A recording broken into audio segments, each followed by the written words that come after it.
Maligayang panonood po ka-recap. Ang ating tatalakayin ngayon ay tungkol sa isang Indian psychological drama film na may pamagat na Every Child is Special. Kaya sit back, relax, at simulan na natin.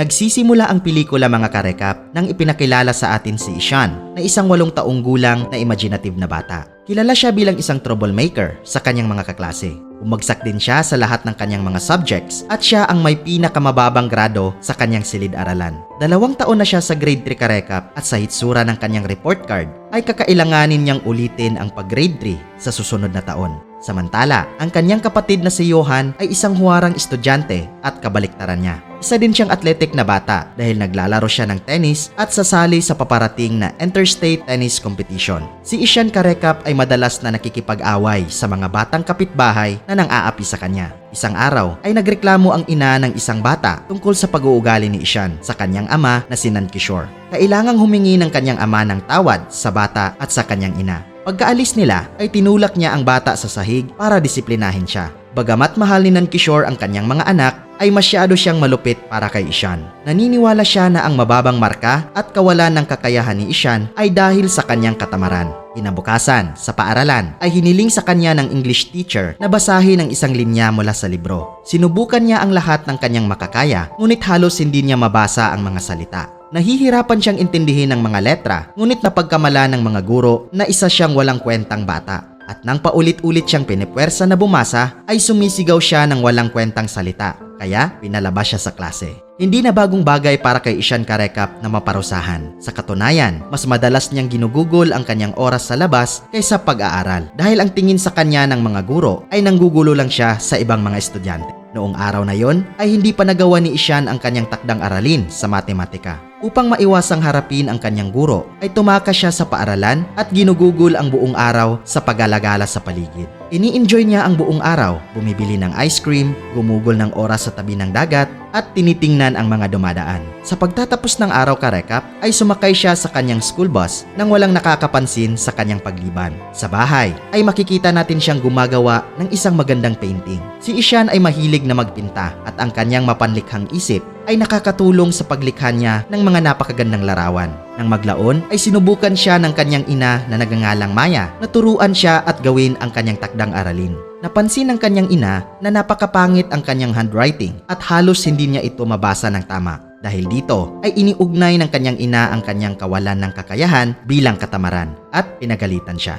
Kinabukasan ay kailangang bigyan ni Ishan ang kanyang guro ng excuse letter dahil sa kanyang pagkating class noong nakaraang araw mula sa kanyang mga magulang. Sa takot na magkaroon ng gulo ay nakiusap siya sa kanyang kapatid na isulat ang tala para sa kanya. Ipinangako sa kanya ni Johan na hinding-hindi na niya gagawin ang pag-absent muli kapag gagawin niya ang gusto ng kanyang nakababatang kapatid. Ipinakita ito ng bata sa kanyang guro at hindi naman nagdududa kung tunay ba ito. Nagpapanggap din siyang umuubo para paniwalaang may sakit talaga siya. Pagkatapos ay sinurpresa ng guro sa matematika ang mga bata sa isang pagsusulit. Binigyan si Isha ng isang test paper pero sa kanyang paningin ay sumasayaw ang mga letra. Ang unang tanong ay tungkol sa 3 times 9. Sa kanyang ulo ay naiisip ng bata ang ikatlong planeta natin na ang Earth at ang ika-9 na planeta na ang Pluto ay nakikipaglaban sa isa't isa. Siya ay nagpapantasya tungkol sa Earth na tinalo ang Pluto at nangangatwiran na ang sagot ay 3.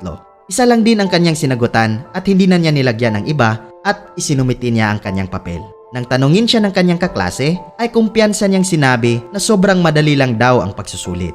Kinabukasan ay nakauwi si Nankishore mula sa isang business trip kaya labis ang kasiyahan ni Ishan sa pagbabalik ng kanyang ama at niyakap siya nito ng husto. Gayunpaman, sa panahon ng almusal ay nahanap ng kanyang ama ang peking absent note mula sa nakaraang araw. Sa pagsisiyasat ay nalaman niya ang tungkol sa pagtakas ni Ishan sa paaralan at pag-alagala lang sa lansangan. Kinabukasan ay pinuntahan ng mga magulang ang kanyang mga guro at ang principal na kinundina ang kanyang pag-uugali sa klase. Nalaman din nila ang tungkol sa kamakailang pagsusulit sa matematika at ang mga resulta nito. Ipinapalagay ng principal na si Ishan ay isang espesyal na bata na kailangang ipadala sa paaralan para sa mga batang may kapansanan. Dahil sa kanyang nalaman, si Nankishore ay natakot sa pag-iisip na ang kanyang anak ay may kapansanan. Kaya Kinabukasan ay nagpa siya ang mga magulang ng bata na ipadala siya sa isang boarding school. Si Ishan ay ganap na laban sa ideya. Nagre-rebelde siya at umiiyak na nakikiusap sa kanila na panatilihin siya sa bahay. Kahit na ang mga magulang ng bata ay hindi nais na mahiwalay sa kanya.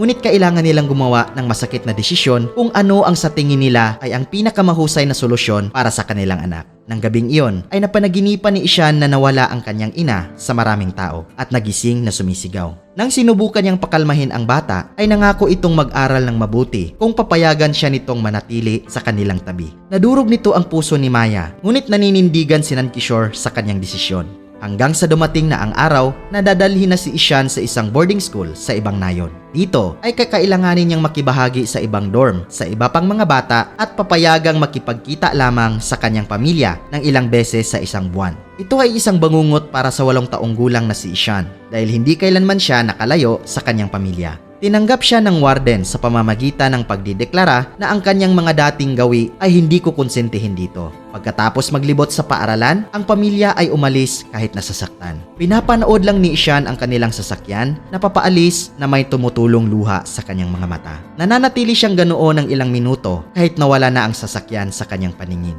Nang nagsimula ng dumilim, ay naglalakad siya sa loob habang umiiyak pa rin. Hindi siya nakikipag-usap sa sinuman at halos hindi kumakain ng hapunan. Sa gabi ay hindi siya makatulog kaya pumunta siya sa banyo at tahimik na umiiyak na nangungulila sa kanyang ina. Samantala, nakarating si Maya sa bahay at nagligpit ng mga gamit ni Ishan. Sa kanyang pagkadismaya ay nakita niya ang isang flipbook na makikitang inalis si Ishan sa kanyang pamilya. Dahil sa kanyang nakita ay sobrang nasaktan si Maya at napagtanto niya kung gaano ang pangamba ng bata na malayo sa kanila. Sa kabilang eksena ka-recap ay nagpupumilit si Ishan na gawin ang mga normal na bagay tulad ng pagtali sa kanyang korbata at mga sintas ng sapatos. Sa kanyang unang araw ay pinaupo siya ng guro na si Mr. Tiwari sa harapan kasama ang pinakamatalinong bata sa kanilang klase na si Rajan. Napagtanto ng mga guro na hindi normal si Ishan at nang hindi siya nagpa-participate sa klase ay pinarusahan siya ng kanyang guro. Walang nagbago sa kung ano siya sa dating paaralan ka-recap.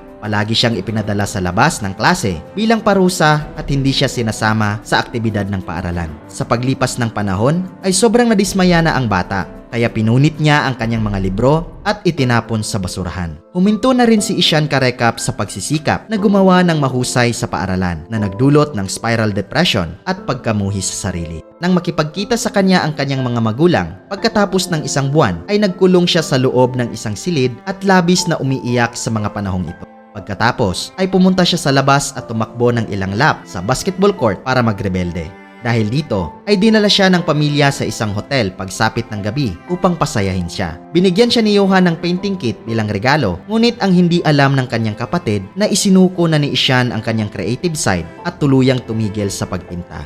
Kinabukasan, nagpaalam ang pamilya sa kanya at iniwan siyang mag-isa muli. Pagkaraan ng araw na yon, si Ishan ay lubos na nakaramdam na naman ng sobrang kalungkutan. Malayo ang tingin niya sa isang terrace ng paaralan na iniisip kung ano ang maging pakiramdam kapag tatalon siya rito. Ang kanyang nag-iisang kaibigan na si Rajan ay pumunta sa kanya at sinabi ang tungkol sa kanilang bagong guro sa sining. Hindi ito masyadong iniisip ni Ishan dahil walang guro ang tumulong at nagbibigay ng motibasyon sa kanya. Gayunpaman ay nagulat ang mga bata na ang bagong guro na si Teacher Ram ay pumasok sa klase na nakasuot ng Joker costume. Kumakanta siya, tumutugtog ng plauta, pinapasayaw sila at hinahayaan silang magsaya sa klase.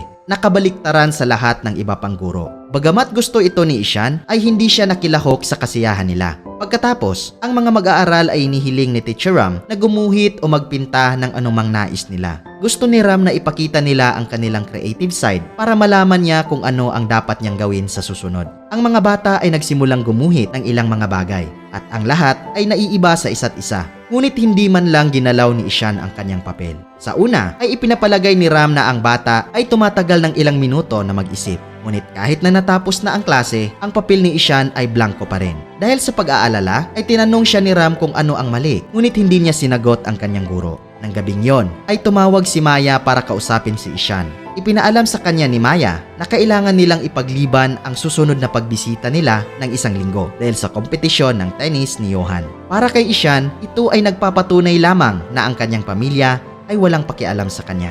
Kaya, pinunasan niya ang kanyang mga luha at umalis ng walang sinasabi. Kinabukasan ay nakita ni Ram si Ishan na nakaluhod sa labas ng classroom. Naintriga ng gusto ang guro tungkol sa kanyang pag-uugali kaya tinanong niya si Rajan tungkol sa kanya. Ibinunyag ni Rajan na nahihirapan si Ishan sa pag-unawa ng mga titik kahit gaano pa niya ito subukang basahin. Malalaman natin karekap na nagtuturo si Ram sa isang paaralan para sa mga batang may kapansanan kaya madali niyang nauobserbahan ang mga batang espesyal. Upang malaman ang higit pa tungkol kay Ishan ay binasa niya ang kanyang mga lumang notebook at nakahanap ng pattern ng pagkakamali. Habang nagtuturo si Ram ay hindi niya maalis sa kanyang isip si Ishan. Nagkaroon din siya ng parehong problema noong pagkabata niya kaya nararamdaman niya ang nararamdaman ng bata. Pagkaraan ng ilang linggo ay nalaman niya kung ano ang aktwal na problema ni Ishan at naglakbay sa kanyang bayan upang makilala ang kanyang mga magulang. Pinapasok nila ang guro at hinayaan siyang tingnan ang kwarto ni Ishan. Nagulat si Ram nang malaman na nagpipintura pala si Ishan.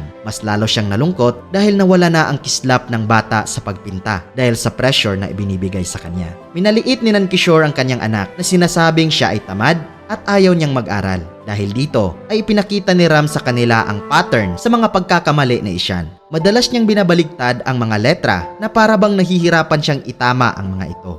Gayunpaman ay iniuugnay ito ng kanyang ama bilang katamaran. Ngunit tahasang sinasabi ni Ram na siya ay mali. Sinabi niya na si Ishan ay may neurological na kondisyon na tinatawag na dyslexia na nagiging sanhi nang hindi niya maintindihan ang ilang mga pattern tulad ng titik at salita. Dagdag pa rito ay nahihirapan siyang mag-coordinate na naging dahilan para hindi niya maitali ang kanyang sintas ng sapatos. Tiyak na labis ang paghihirap ng bata dahil walang nakakaintindi sa kanya at nag-aakalang tinatamad lang siya. Ngunit iginiit pa rin ng ama ng bata karekap na dahil sa katamaran ito ni Ishan. Para maintindihan niya ang ipinahiwatig ng guro, ay pinabasa siya ni Ram ng mga banyagang titik na nakasulat sa isang kahon. Nang hindi niya ito mabasa, ay pinagalitan siya ng guro dahil sa hindi pag-unawa sa mga titik. Sa wakas, ay napagtanto ng ama kung gaano kahirap ang pinagdadaanan ng kanyang anak. Gayunpaman, tumanggi siyang kilalanin na ang kanyang anak ay maaaring pagkakakitaan ang kanyang tanging hilig na ang pagpinta lamang. Ngunit, desidido si Ram na patunayan na mali ang kanyang ama.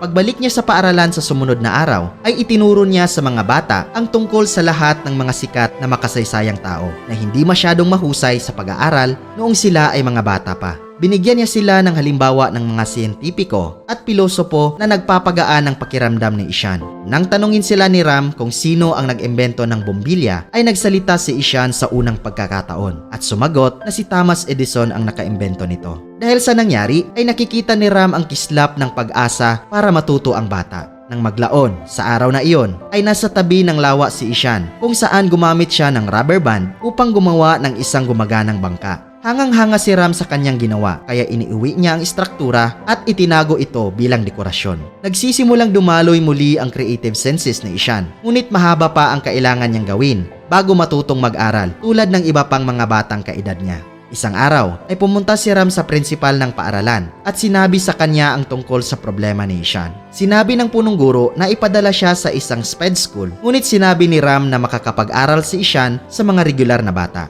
Iminumungkahin niya na maunawaan ng mga guro ang problema ng bata at tulungan siya ng naaayon. Nang sinabi ng punong guro na hindi ito posible, ay nag-alok si Ram na turuan si Ishan araw-araw pagkatapos ng klase. Di nagtagal, ay pinahihintulutan ito ng punong guro para sa kapakanan ng bata. Sa pagdaan ng mga araw karekap, ay gumagamit si Ram ng iba't ibang mga makabagong pamamaraan upang matulungan si Ishan na makilala ang mga titik ng alpabeto. Natuto siya gamit ang mga sandbox, Play-Doh, sensory method at iba pa. Humihingi din ng tulong si Ishan mula sa mga audiobook at hagdan para matutong magkalkula. Sa loob lamang ng 2 buwan ay naiintindihan niya ang mga liham na hindi na ituro sa kanya ng ibang mga guro sa loob ng ilang taon. Isang araw ay pumunta si Nankishore sa paaralan upang kausapin si Ram at ipagmalaki kung paano sila nagsasaliksik ng higit pa tungkol sa kalagayan ng kanilang anak. Nais niyang malaman ni Ram na hindi siya pabayang ama at ipinagmamalaki niyang maging siya. Ngunit, sinisisi naman ni Ram ang ama sa dahilan kung bakit nawala ng tiwala sa sarili ang bata. Na kahit si Nankishore ay hindi maitanggi na may kasalanan siya. Sa kanyang paglabas, ay nakita niya si Ishan na sinusubukang basahin ang mga nakasulat sa notice board. Dahil sa sobrang emosyon na nakitang may malaking improvement na ang kanyang anak, ay napaiyak siya at hindi niya magawang harapin ang sarili. Pagkalipas ng ilang araw, ay nag-organisa si Ram ng isang kompetisyon sa pagpipinta para sa mga guro at mga mag-aaral ng paaralan. Ang lahat ay nagtitipon sa amphitheater at nakilahok. Ginagamit ni Ishan ang painting kit na iniregalo sa kanya ng kanyang kapatid sa unang pagkakataon. Nagsisimula na ang kompetisyon at naging abala ang lahat sa pagguhit. Maging ang mga guro ay nasisiyahan sa kaganapan at ginagawa ang kanilang makakaya. Sa pagtatapos nito, si Ishan ay lumikha ng isang magandang painting ng kanyang sarili na nakaupo sa tabi ng lawa. Pumunta siya sa harapan upang isumite ang painting at nakitang nagpinta si Ram ng kanyang larawan. Dahil sa nakita ng bata karekap, ay umiiyak ang bata dahil nadama niya ang pagmamahal ng kanyang guro sa kanya. Makalipas ang ilang sandali, ay pinaalam na ang mananalong painting ay ilalagay sa harap ng bagong edisyon ng kanilang yearbook. Ipinahayag ng punong guro na ang desisyon ay mahirap dahil dalawang painting ang pagpipilian nila, kay Ram at kay Ishan. Sa huli, si Ishan ang nakakuha ng first place habang ang second place ay napunta kay Ram. Dahil dito ay nagsisigawan ang mga tao at sa unang pagkakataon ng kanyang buhay ay naramdaman ni Ishan na kinikilala siya sa kanyang talento. Hindi niya mapigilang umiyak at tumakbo sa kanyang guro para yakapin ito. Sa huling eksena karekap ay pumunta si Maya at Nankishore sa paaralan para sa pagtatapos ng taon upang alamin ang progress ni Ishan sa kanyang mga guro. Kaya ipinagmamalaki ng prinsipal ang talento ni Ishan na nagpapakita sa kanila na inilagay sa harap ng yearbook ng paaralan ang kanyang painting. Dahil sa kanilang nalaman, ang mga magulang ng bata ay naiwang gulat na gulat. Pinupuri din ng punong guro si Ram para sa mahusay na trabaho sa pagtuturo sa bata sa paraang kailangan niya. Nang maglaon ay nakilala ng mga magulang ang mga guro ni Ishan at ipinakita sa kanila ang report card at pinupuri ang hindi maikakailang progress ng bata. Sa labas ay pinapanood ng mag-asawa ang kanilang anak na naglalaro at umiiyak sa kaligayahan. Nagpapasalamat si Nankishore kay Ram sa pagtulong kay Ishan at humingi ng paumanhin sa kanyang pag-uugali. Kasunod nito ay nagpaalam si Ishan kay Ram at bumalik sa kanyang bayan para magbakasyon. At dito nagtatapos ang pelikula mga karekap. Kung nagustuhan nyo karekap ang movie recap natin ngayon, ay inanyayahan kita na mag-subscribe at pakipindot na din ng notification bell para palagi kang updated sa mga susunod naming videos. Maraming salamat sa panonood. Cheers!